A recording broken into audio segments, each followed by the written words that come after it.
खोपड़ी को फोड़ा जाता है।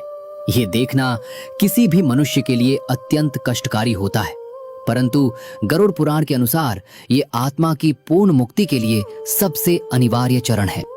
मनुष्य के प्राण शरीर के 9 द्वारों में से किसी एक द्वार से निकलते हैं, जिनमें से सिर का ऊपरी भाग यानी ब्रह्मारंध्र सबसे पवित्र और श्रेष्ठ माना गया है। कपाल क्रिया करने से ये ब्रह्मारंध्र पूरी तरह से खुल जाता है। यदि जीवात्मा का कोई भी अंश मस्तिष्क में अटका रह गया हो तो वो इस प्रहार से तुरंत मुक्त हो जाता है। इस कठोर कृत्य से जीवात्मा पूरी तरह से इस नश्वर भौतिक शरीर के मोह से कट जाती है और मोक्ष की दिशा में अग्रसर होती है। जब तक सिर पूरी तरह से जलकर भस्म नहीं हो जाता, तब तक आत्मा को परलोक में नया जन्म या मोक्ष प्राप्त करने में भयंकर बाधाएं आती हैं। इसलिए इस दर्दनाक क्रिया को आत्मा की पूर्ण मुक्ति और शांति का अंतिम और सबसे रहस्यमयी द्वार माना गया है। कपाल क्रिया का एक और खौफनाक कारण अघोर विद्या और तंत्र से जुड़ा है। यदि चिता में कपाल अजल रह जाए तो तांत्रिक और अघोरी स्मशान की राख से उस अधजले कंकाल को अपनी तंत्र साधना के लिए चुरा लेते हैं। वे उस कंकाल का उपयोग भूत प्रेत जगाने, वशीकरण करने या विनाशकारी तांत्रिक सिद्धियों में करते हैं। इससे मृतक की आत्मा तांत्रिक के हाथों बंधक बन जाती है और भयंकर पीड़ा सहती है।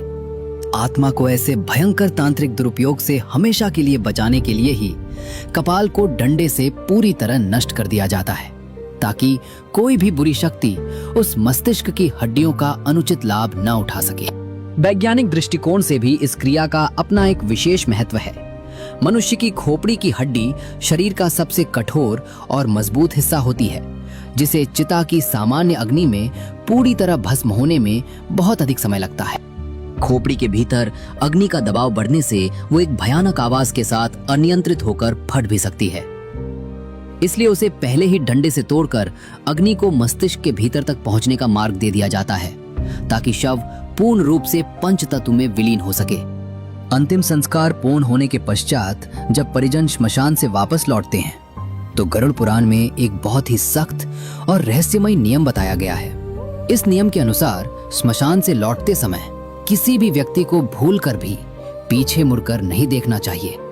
ये नियम इसलिए इतना महत्वपूर्ण है क्योंकि जब चिता जल रही होती है तब भी आत्मा उसी स्थान पर उपस्थित रहती है और अपने परिजनों को जाते हुए अत्यंत दुख से देखती है।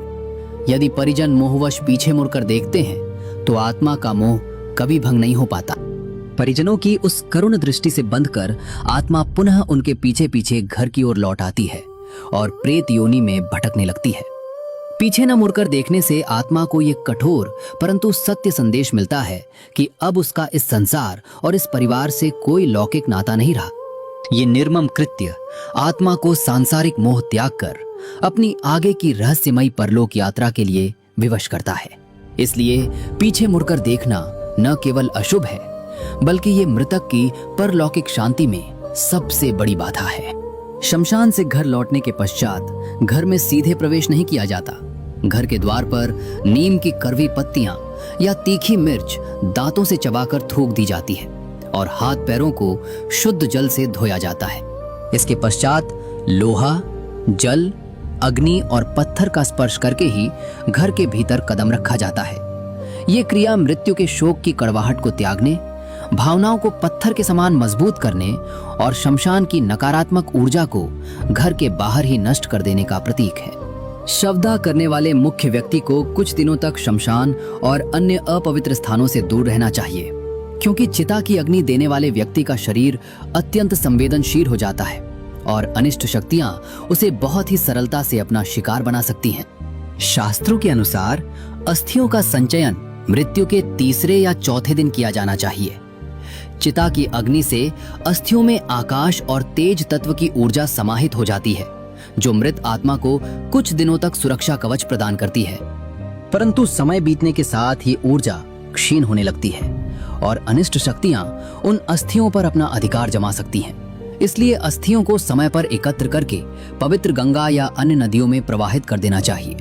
मृत्यु के बाद अंतिम संस्कार हो जाने का ये अर्थ कदापि नहीं है कि जीवात्मा तुरंत स्वर्ग या नरक चली जाती है। गरुड़ पुराण के अनुसार मृत्यु के पश्चात आत्मा पूरे 13 दिनों तक अपने ही घर के आसपास भटकती और रोती रहती है। इन 13 दिनों में परिजनों द्वारा जो पिंडदान और तर्पण किया जाता है, उसी से उस अदृश्य सूक्ष्म शरीर को बल और पोषण प्राप्त होता है। यदि परिवार के लोग ये पिंडदान न करें तो आत्मा भूखी प्यासी तड़पती है और प्रेत योनि में अनंत काल तक भटकने के लिए विवश हो जाती है। पिंडदान की इस रहस्यमयी प्रक्रिया में अत्यंत गूढ़ विज्ञान छिपा है। मृत्यु के पश्चात पहले दिन के पिंडदान से उस जीवात्मा का नया सिर बनता है। दूसरे दिन के पिंडदान से गर्दन और कंधे का निर्माण होता है। तीसरे दिन हृदय, चौथे दिन पीठ, पांचवें दिन नाभि और छठे दिन कमर का निर्माण होता है। इस प्रकार 10वें दिन तक आत्मा को एक पूरा नया यातना शरीर प्राप्त होता है, जो उसे यमलोक की भयंकर यात्रा के लिए तैयार करता है। 11वें और 12वें दिन वो प्रेत शरीर भोजन कर शक्ति संचय करता है। 13वें दिन के पश्चात यमदूत एक बार फिर से पृथ्वी पर आते हैं और उस जीवात्मा को मोटे पाश में बांधकर यमलोक के उस भयानक मार्ग पर घसीटते हुए ले जाते हैं। ये परलोक की यात्रा अत्यंत ही कष्टदायक, लंबी और अंधकारमय होती है। गरुड़ पुराण में वर्णित ये यम मार्ग कोई साधारण मार्ग नहीं है, बल्कि ये यात्रा पूरे 348 दिनों तक निरंतर चलती है।